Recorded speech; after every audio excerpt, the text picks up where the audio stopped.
Ever heard a strange screaming sound from the forest in the morning? It's not a person, not a monkey, it's a bird. Meet the Penelope parascens, also known as the crested guan.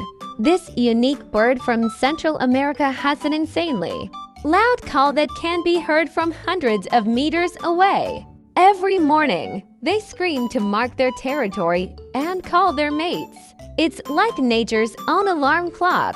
What's cool is, even though they're pretty big, they prefer jumping around in trees rather than flying. And those screams, they're also how they communicate with their group. Pretty unique, right? Don't forget to follow for more guan videos. Thank you!